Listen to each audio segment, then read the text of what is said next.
très heureux de pouvoir m'adresser à vous à travers un court texte liminaire. Le court texte liminaire que je m'en vais vous lire, à l'attention des correspondants que vous êtes de toute la presse sénégalaise, des médias sénégalais, la presse sénégalaise, tous médias confondus, pourront par la suite faire le relais de ce que nous allons dire très brièvement en lisant le texte liminaire de notre point de presse. Merci d'être venus, si nombreux, et pour nous consacrer la journée d'aujourd'hui, afin que nous vous fassions la lumière sur le pacte institutionnel, en répondant à la question « Qui sommes-nous » dans un premier temps. Une fois que nous avons répondu à la question « Qui sommes-nous ?», nous répondrons à la deuxième question « Que voulons-nous ?» une fois que nous avons dit qui nous sommes. Une fois que nous avons dit qui nous sommes et ce que nous voulons, nous vous parlerons du pacte institutionnel et la présidentielle du 25 février 2024. Qu'est-ce que le pacte institutionnel envisage de faire à l'occasion de la présidentielle du 25 février 2024? Nous sommes pacte institutionnel PI. Pacte institutionnel PI est un mouvement politique de défense des institutions de la République du Sénégal et de la démocratie sénégalaise. Le symbole de pacte institutionnel PI est la lettre Pi de l'alphabet grec, représentant le nombre universel égal à 3,14. Un des usages les plus élémentaires du nombre universel pi est le calcul de la circonférence d'un cercle égal au produit de pi avec le diamètre du cercle. Le choix de pi comme symbole du mouvement s'explique par l'arrimage à la science et à la technique de pacte institutionnel à travers ses statuts, sa vision, son programme et son action au niveau local et national. Pacte institutionnel est fondé par votre serviteur, M. Abdoul Aziz Diop. Ingénieur pétrolier, environnementaliste, politologue et lexicométricien, M. Diop est ancien porte-parole du mouvement du 23 juin. Moi-même, ancien membre du secrétariat exécutif national de l'Alliance pour la République APR, et ancien conseiller spécial à la présidence de la République entre juillet 2012 et juillet 2023.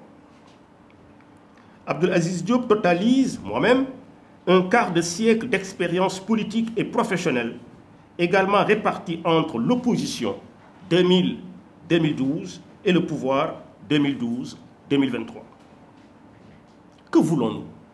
nous, pacte institutionnel? Pacte institutionnel veut contribuer significativement au retour de la confiance au Sénégal dans tous les domaines politiques, économiques, sociaux, culturels, religieux, et j'en oublie. Pour ce faire, pour le retour de la confiance dans le pays, gage de cohésion nationale, de paix et de sécurité des biens et des personnes sur toute l'étendue du territoire, le pacte institutionnel appelle les citoyennes et les citoyens sénégalais à respecter les institutions de la République du Sénégal, garante de la cohésion nationale, à se conformer aux principes de la démocratie et de la souveraineté nationale pour faire barrage aux pulsions putschistes et au terrorisme considéré comme le stade suprême de la violence en politique. Pacte institutionnel s'oppose farouchement aux appels à l'insurrection et invite les responsables politiques et les militants de tous les partis et coalitions de partis au dialogue politique et à la participation au débat démocratique à travers les canaux bien connus, radio, télévision, presse écrite, Internet et d'autres canaux conventionnels. Pacte institutionnel considère que la conquête du pouvoir et son exercice passent par le débat démocratique dont les citoyennes et les citoyens sénégalais reconnaissent les vertus supérieures dans la conquête, l'exercice et la conservation du pouvoir au niveau local et national. Maintenant, que va faire Pacte institutionnel dans la perspective de la présidentielle du 25 février 2024? Pacte institutionnel participera, s'il plaît à Dieu, à l'élection présidentielle du 25 février 2024. Il y sera représenté par son fondateur, moi-même, M. Abdoul Aziz Diop, qui sera investi comme candidat unique de pacte institutionnel pour présenter au pays sa vision et son programme. M. Diop invite d'ores et déjà tous les candidats au débat démocratique, considéré comme le seul moyen d'emporter le scrutin du 25 février 2024 et de gouverner le Sénégal dans la paix et la sécurité des biens et des personnes sur toute l'étendue du territoire national. Dès lors que pacte institutionnel, par ma personne, sera représenté, s'il plaît à Dieu, à l'élection présidentielle du 25 février 2024,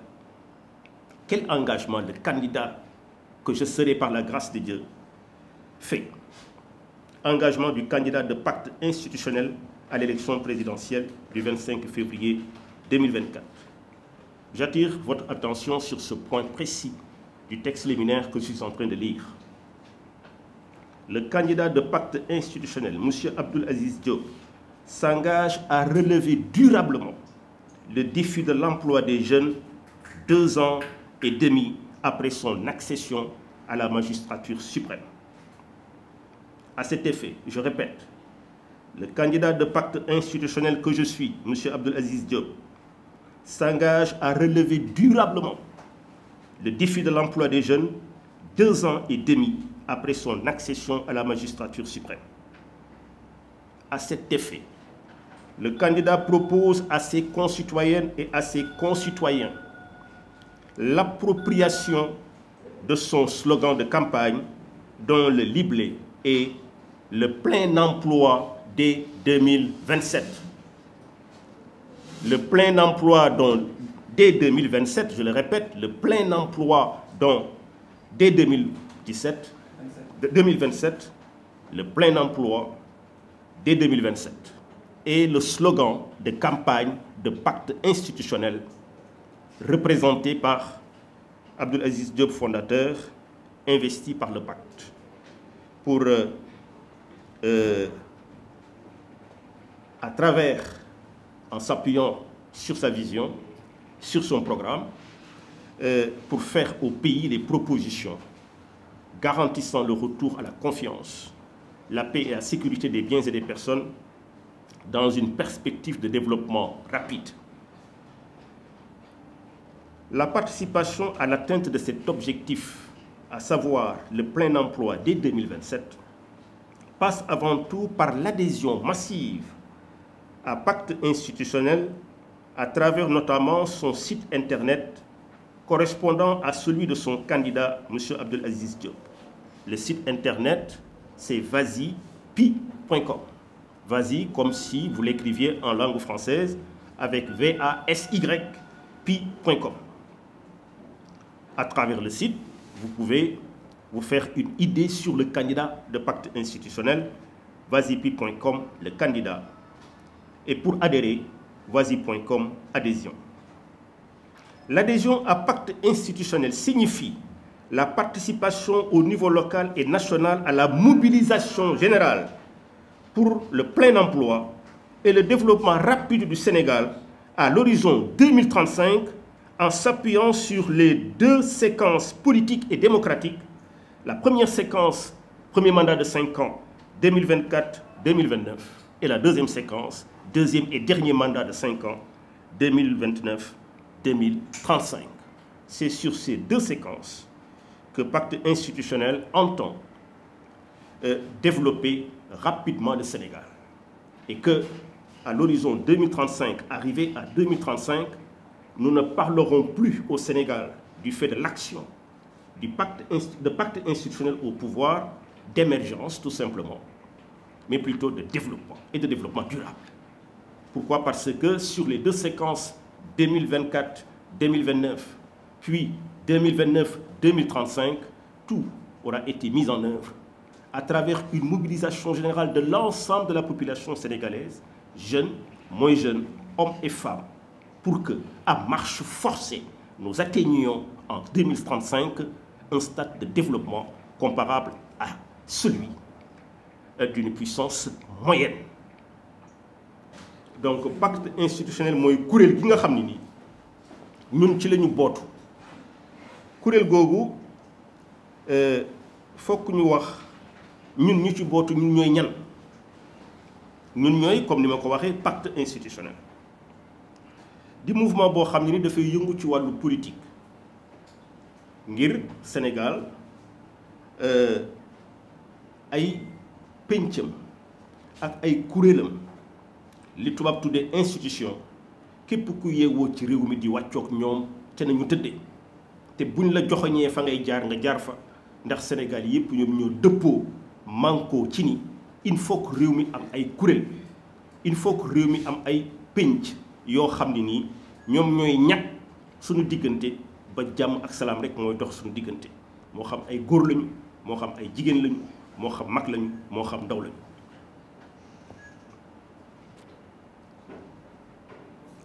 bu loolu wéyee bu ku nekk ci ñun di citoyen wala muy citoyen sénégalais di góor di jigéen di mag di ndaw wàccoog kuréelu réew mi ak pénc réew mi daf koy may mu mën a wàccoog li ñu tudde démocratie ndax démocratie mooy li nga xam ne nii moom la sénégalais yi tànn te diituñu ci dellu gannaaw gisuñu ñun ñi bokk ci pacte institutionnel ban pexe la nit mën a jaar di góor di jigéen di mag di ndaw moo xam da nga nekk ci nguur maanaam moo da nga xam da nga nekk ci ñi yor réew mi wala da nga nekk ci kuje gi fooy jaar ba sénégalais yi bàyyi démocratie ci seen tëralin ci wàllu politique fekk si la ci beneen yoon bu dul démocratie démocratie nag ci gàttal mooy citoyen bi bu ca tolloo mën a tànn te buy tànn am fu mu teg tànneef bi ndax ña doon yuutu bëgg citoyen yi yónni leen la ñu wax citoyen bi mën na ci tënku pour yónni leen loolu mooy li sénégalais tànn ni ci la fas yéene dund ba àddina tukki boo amee nag kuréel gu tudd pacte institutionnel boo jëlee ñaari araf bi nga xam ne nii moom la ñu commencé pacte ak bi ñu commencé institutionnel muy pi lu muy firi pi ab chiffre lettre la d'abord maanaam araf la bu bokk ci alphabet grec waaye dafa dëppoo benn nombre bu ñu tuddee nombre universel nga xam ne ni valeur bi soo ko day xayma ci lu gàtt 3,14 la symbole bi mooy li ngeen gis nii mooy pi waaw lu waral ñu tànn symbole boobu pi ci wàllu xarale xam-xam mathématique science ak technique ak yi gën a ak ci banqaas yi gën a kowe ci wàllu xam-xam dañuy faral di soxla pi maanaam tey boo amoon benn cercle nga bëgg a xam circonférence bi maanaam boo tàllalee wër-wëru cercle bi lan la lay jox boo ko bëggee calculer da ngay jël diamètre cercle bi nga multiplier ko par pi door a am circonférence cercle bi li tax ñu tànn ko dara taxul ñu tànn ko dañu jàpp ni ci xam-xam diine ak ngor ak xareñ ci wàllu xarale yu bees yi xareñ ci wàllu science ak ci wàllu technique loolu mooy doxalin boo xam ne nii ci wàllu politique wàllu économie wàllu social wàllu culture ak lu mën a doon mooy doxalin bi nga xam ne nii moo dëppoo li yàlla baaxe doomu aadama muy xel donc dañu jiital xeltu jiital jikko jiital xarale jiital science ak technique ci lépp lu ñuy def ñun pacte institutionnel moo tax ñu tànn symbole bi di pi nga xam ne nii mënoo xuus ci science xuus ci technique xuus même ci astronomie xuus ci mathématique algèbre te jëfandikoo nombre universel bi depuis boo bëggee jox xaymaam ci gàttal joxe xaymaam ci gàttal muy 3,14. loolu moo waral ñu choisir ñu tànn symbole bi muy sunu symbole mouvement. pacte bi kan moo ko sos pacte bi ñun ci sunu yéene sunu xalaat bu rafet ak dëppoo gi xalaat bi rafet dëppoo sell gi nga xam ne nii ñun moom la ñu mën a seedeel réewum Sénégal seedeel ko askanu Sénégal ñun daal la yàlla baaxee ñu xalaat ni lu mel ni lu ñuy tuddee pacte institutionnel mouvement politique la boo xam ne nii mën na gunge réew mi ci wàllu ay kuréelam ay banqaasam ay péncam seen képp ku fi yeewoo mën di wàccoog nañu tërale gannaaw bi nga xamee ni tëralin ba ñépp dañ ci bokk ba taxawal la ñuy taxawal.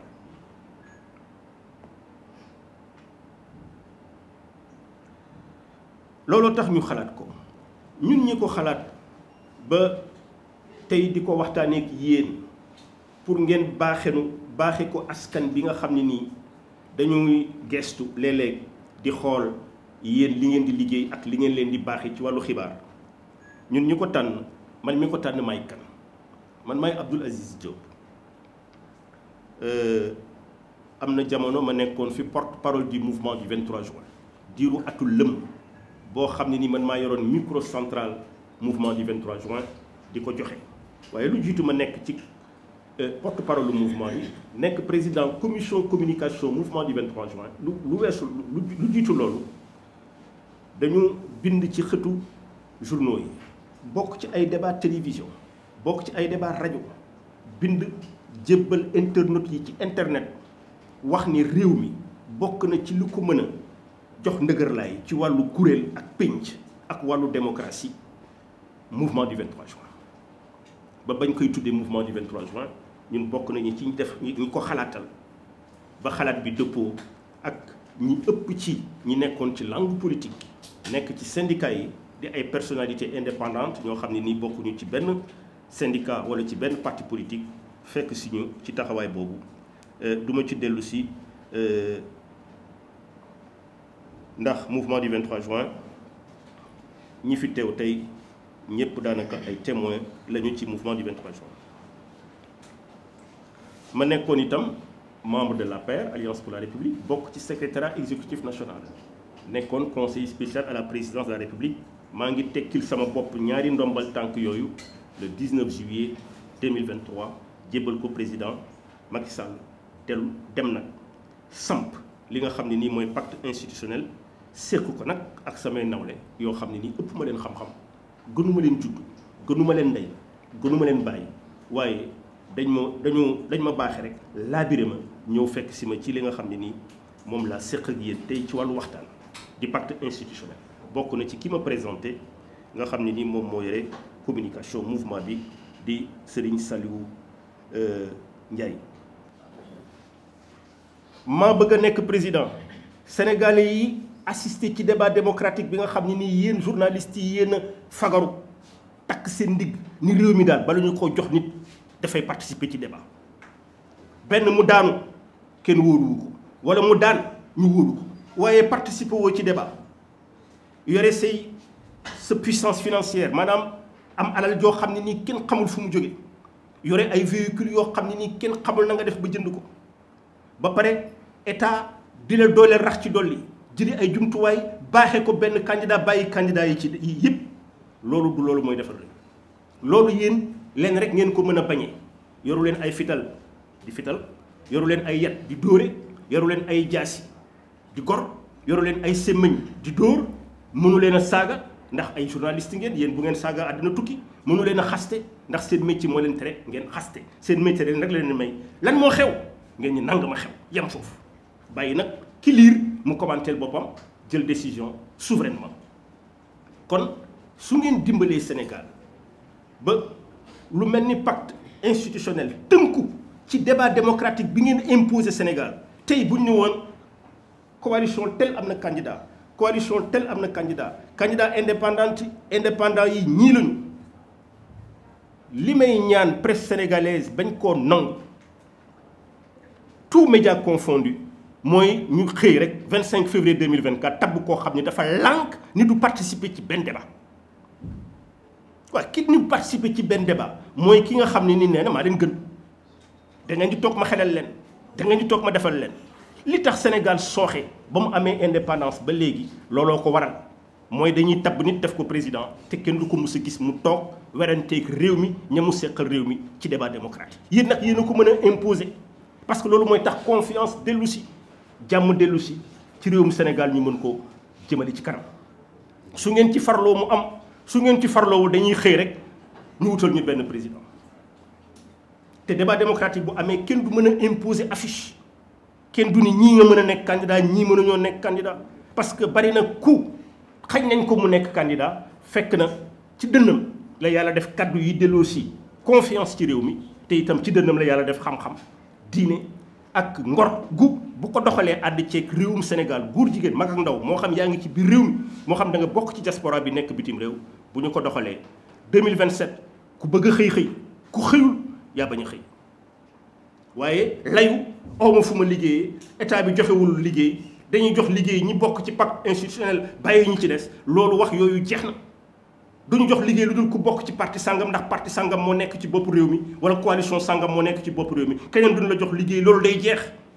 ndax Sénégal boroomi xam-xam yu góor ak yu jigéen yu farlu ñu ngi fi bu ñu àndeek ñoom ànd ceeg askan bi ak xalaatu nitu diine yi nitu àddina yi beneen tëral loo xam ne nii bu ñu dawalee ñetti at bu bare ba bare ñaari at ak genn wàll sax laa wax képp ku bëgg a xëy da nga am fooy xëy rawatina boo dee ndaw lu bëgg a toppatoo boppam samp kër toppatoo say waajur toppatoo sa quartier toppatoo sa commune toppatoo sa région toppatoo sa réew bokk ci jamono ba fépp foo taxaw wax ñu ni ci wax kan la ñu ni doomu Sénégal la ñu ni bettunu ndax ña nekk ca bopp ba tey di pacte institutionnel ak ka ci nekk ca bopp di Abdou Aziz Diop moo doxalin bii Sénégal dellu si doon la mu musa doon am bàkk bu mu musa am maanaam démocratie réewum xam-xam réewum sutura réewum teraanga réewum njekk réewum ngor ak réewum diine lii mooy li nga xam ne ni moom mooy sunu dige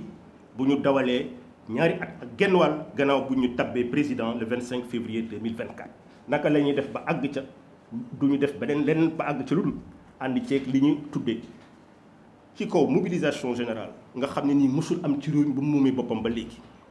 dañuy tabb président rek mu nommé gouvernement bu ko neex ñaare bu nommé gouvernement ñëpp ni accam ndekete lii kii li ñu doon xaarloo lépp pour gouvernement bu mel nii la ñuy doxal nu leen neex bala ñoo def juróom benn weer ñëpp jonkanu ko ni ko da ngay génn tey da ngay dem ndax la nga waxoon waxuñu sax ni defuloo ko waaye xamuloo sax foo jëm loolu li ko mën a fànq mooy yéen ngeen farlu yéen journalistes yi di suñuy mbokk di suñuy nijaay di suñuy rakk di suñuy lépp ngeen farlu taxaw tem tout média confondu ngeen imposer ci réew mi débat démocratique candidat bi nga xam ne dafa jógee ci nguur gi ak candidat ba fa jógewul moo xam indépendant la moo xam dafa am kuréel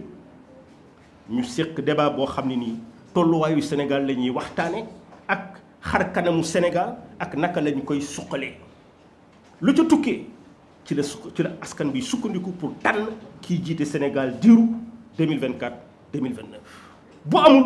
danañu tabaat président boo xam ne nii buñ dawalee juróom benn weer dawal at ñu ni àddina tukkeeti na ku ne di wute ci foo jaar réew mi pëccëxoo confiance bi daw ñu nekk ci loo xam guddi ay bëccëg yoo xam ne nii kenn xamul fu mu ñu jëlee te itam nag ñun gënuñu réew yi ñu wër gënuñu benn réew bu nekk Afrique de l'Ouest fu mel ni Mali fu mel ni Burkina Faso fu mel ni Guinée fu mel ni Niger ak bërki dem la fa xew gënuñu réew yooyu kon il faut que ñu fagaru def tànn bu rafet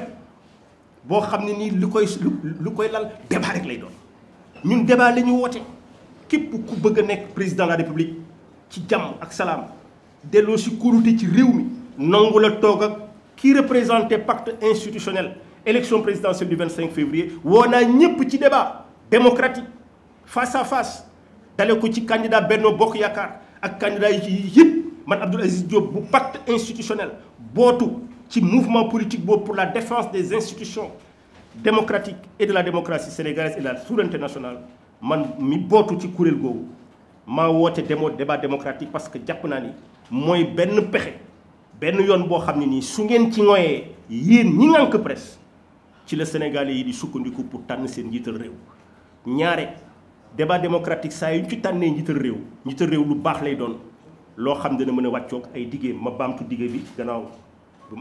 lu jiitu ma tàggu leen sant leen gërëm leen mooy bu ma faloo le 25 février 2024 ci jàppale pacte institutionnel ak ñi ci aju ñëpp ak jàppale réewum Sénégal ndax mënu ma fal loolu lañ ma fal bu ñu dowalee diiru ñaari at ak genn wàll képp ku xëy moo mus a nekk sa problème moo mus a nekk sa yitte déetoo am layu ni aw ma fu ma liggéeyee te loolu mooy suqali réew mi moo koy jëmee kanam wasalaamaaleykum wa rahmatullah wa barakatu